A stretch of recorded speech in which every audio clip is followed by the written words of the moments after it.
Bonjour, bienvenue aux vidéos où je vais vous parler en fait de la signification de la crise. Qu'est-ce que ça veut dire quand votre enfant fait une crise?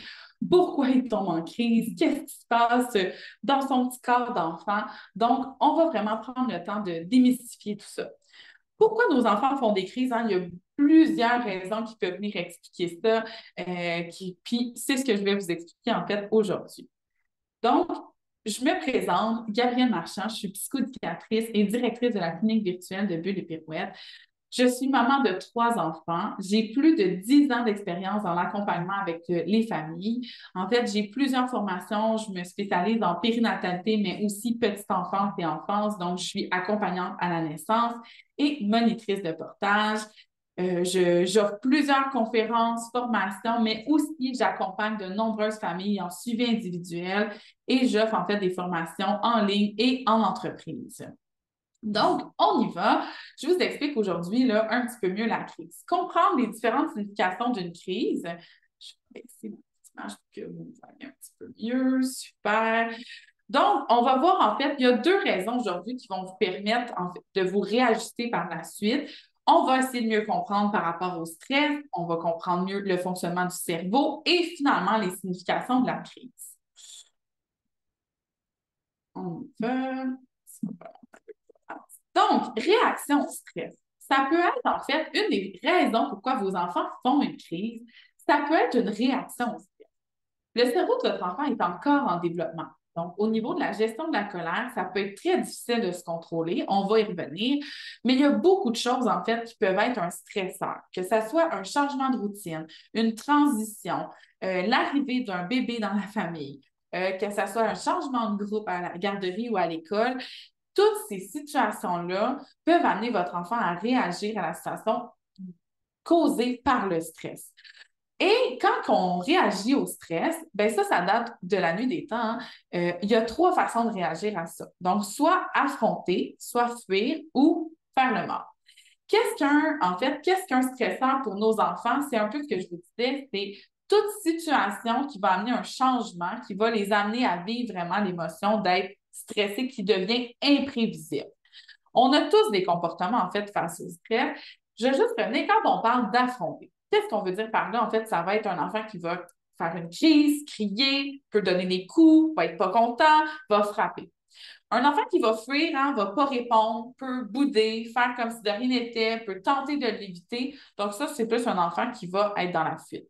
Faire le mort, on se rend compte que c'est une situation là, qui est plutôt rare chez les enfants. C'est vraiment les gens qui auraient vécu en fait un traumatisme qui vont adopter cette réaction-là. Il faut savoir que c'est une réaction qui est incontrôlable. Donc, ce n'est pas quelque chose que votre enfant va contrôler. Il ne va pas décider de tomber en crise, pas du tout. Quand on parle de parentalité positive, hein, on en parle dans plusieurs contextes. La parentalité positive, c'est une approche parentale qui va être basée en fait sur les neurosciences. Donc, on va se baser sur qu'est-ce que notre enfant est capable de gérer et comment il est capable de s'adapter pour être en mesure de l'accompagner là-dedans et d'avoir surtout des attentes réalistes par rapport à tout ça. Je vous explique un petit peu là, dans le cerveau le stress et l'amygdale. Donc, l'amygdale, c'est quoi? C'est une partie de notre cerveau qui vient réagir face à notre environnement, qu'on va appeler aussi en partie le centre de contrôle de nos émotions. Donc, le stress va venir stimuler l'amygdale dans le cerveau et va venir en fait envoyer une réponse au stress dans notre corps. Donc, c'est là que le corps va s'activer. L'amygdale, comme je vous disais, elle est responsable en fait de la gestion de nos émotions et des relations sociales. Et ça, c'est une partie qu'on a dans notre cerveau à la naissance. C'est une partie qui est mature dès la naissance. Elle va en fait demander à notre corps de s'ajuster à ce stress-là, à quoi on est confronté avec une des trois réactions possibles. Le stress, en fait, c'est là où est-ce que dans le cerveau, euh, quand que votre enfant se fait dire non pour un biscuit au chocolat ou pour peu importe, ben, ça vient créer une réaction au stress. Et c'est là que je rappelle, votre enfant n'a pas de contrôle là-dessus.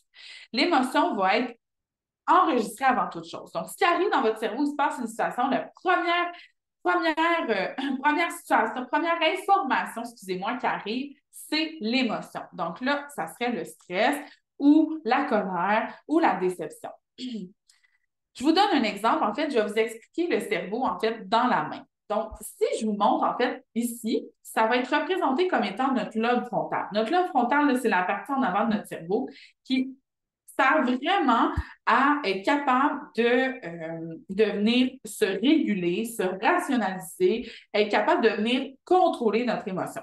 Alors que le pouce, ça va être vraiment l'émotion ressentie, l'émotion qui arrive dans notre cerveau. Donc, quand il arrive une situation, on va prendre un exemple comme un accident de voiture. Ce qui se passe, première réaction, il arrive l'accident, première information que je reçois, c'est de la peur, du stress, un stress très, très intense, et là, notre cerveau va se déconnecter.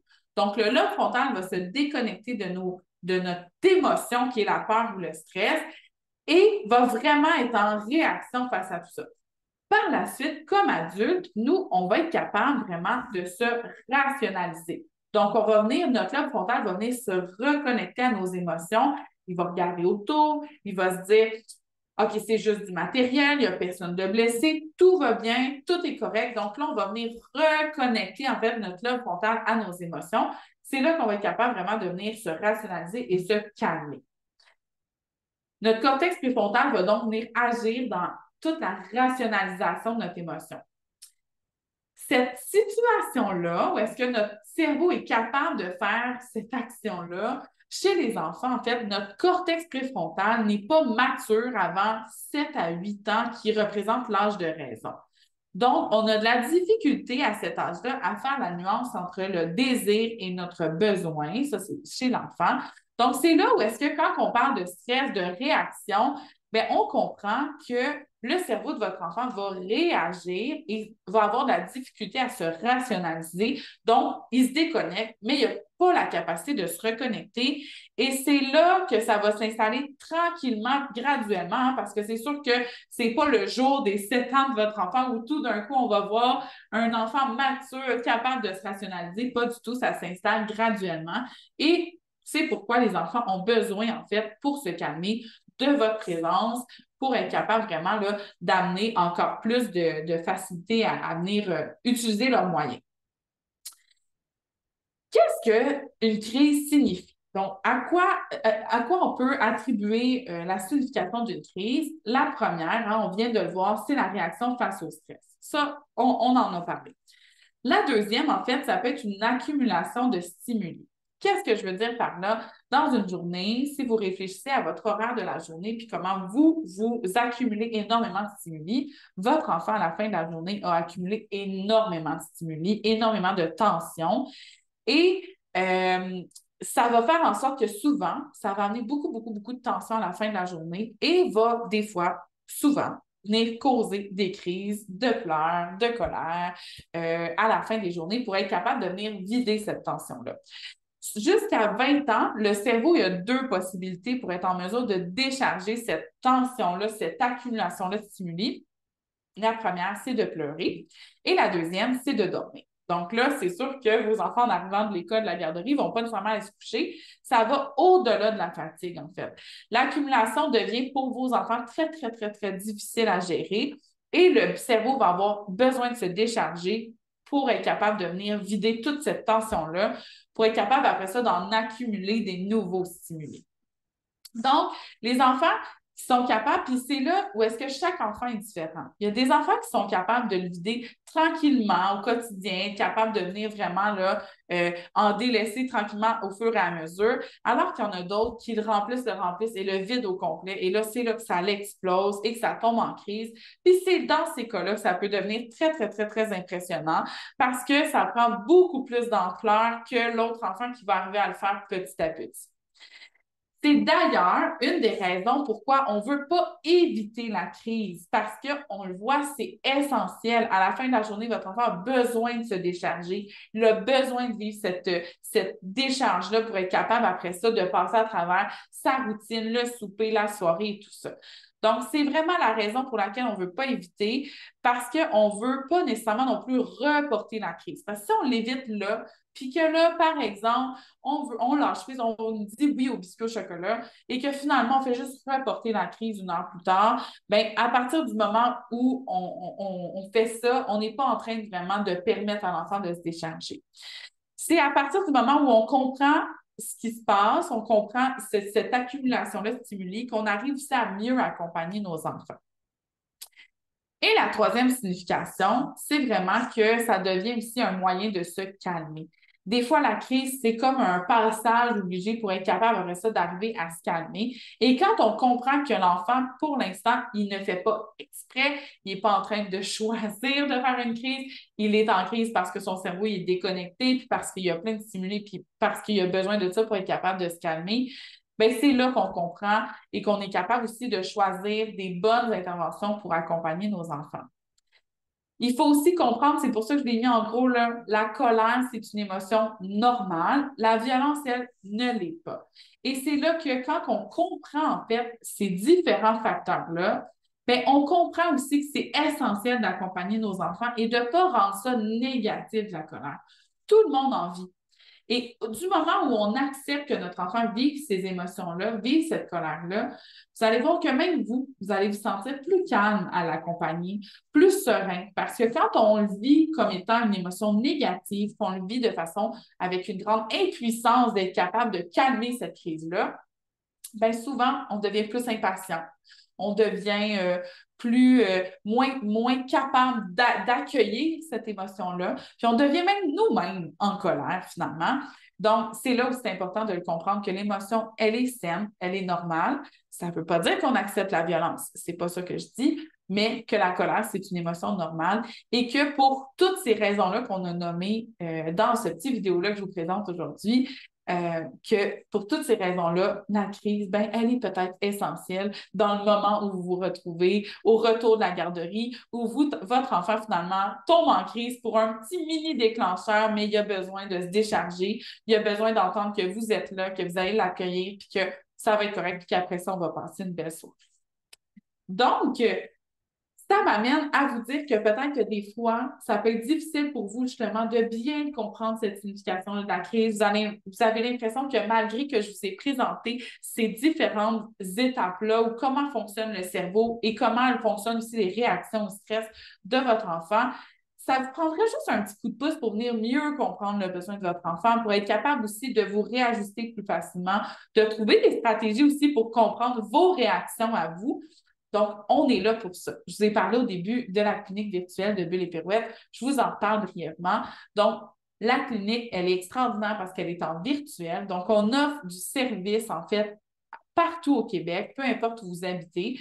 Il faut savoir que les professionnels vont vous remettre un reçu pour vos assurances à la fin de la rencontre. Donc, ça peut être très, très intéressant d'aller valider qu'est-ce que vos assurances couvrent pour pouvoir voir qu'est-ce que vous pouvez, si vous pouvez aller chercher de l'aide, dans le fond, plus facilement. Et on va couvrir une clientèle 0-18 ans. Donc, dans la clinique, présentement, on a des psychoéducatrices, moi-même qui offre du service en suivi individuel, une travailleuse sociale. Je vous ai mis quelques exemples de sujets pour lesquels on peut vous accompagner, que ce soit le sommeil, la gestion des émotions, gestion des crises, l'anxiété, le stress, les interventions pour que vous ayez plus d'interventions et stratégies efficaces et bienveillantes. Parce que peut-être que vous avez tendance des fois à dire, ben moi, je tombe beaucoup dans l'autorité ou au contraire, je lâche trop souvent prise, puis j'aimerais ça être capable de vraiment être plus constant puis maintenir ma consigne un peu plus longtemps. Que ce soit pour vous accompagner dans vos routines, vos transitions, qui ça génère énormément de crises aussi. Que ce soit parce que vous vous sentez épuisé au bout du rouleau, vous avez l'impression que vous êtes proche du burn-out parental ou de la dépression, ou encore plusieurs autres sujets, on est là. On est là pour vous accompagner. Si vous avez envie d'aller chercher du contenu préenregistré, je vous invite à aller visiter le site web de Bulles et Pirouettes. On a plusieurs conférences préenregistrées qui peuvent vous offrir en fait du contenu. Mais si vous avez envie d'aller vous chercher de l'aide individualisée puis d'avoir quelqu'un qui réfléchit avec vous à la situation, qui vous permet de l'analyser avec vous et de vous proposer différentes alternatives et stratégies pour accompagner vos enfants, la clinique, on est là pour vous. Donc, n'hésitez pas à nous écrire si jamais des fois vous vous posez la question, ah, est-ce que ma situation, vous pourriez m'aider avec ça? On va vous répondre, ça va nous faire plaisir de vous accompagner là-dedans. Et n'hésitez pas si vous avez envie de prendre rendez-vous avec nous. Donc, merci, je suis contente d'avoir pu vous présenter en fait les différentes significations des crises. Des fois, ça peut aussi amener un petit soulagement quand on comprend mieux et être capable de mieux se réajuster par la suite. Je vous souhaite une bonne journée.